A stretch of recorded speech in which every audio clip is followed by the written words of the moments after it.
में धूम मची आई अवसानी महलिया में धूम मची आई अवसानी महलिया में धूम मची आई अवसानी महलिया में धूम मची आई अवसानी अगनाली पाओ सखी चौक पुराओ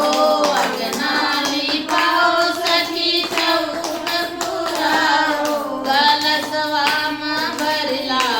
गंगा जल पानी महलिया में धूप महलिया में धूम मची मरी मोरानी महलिया में धूम मची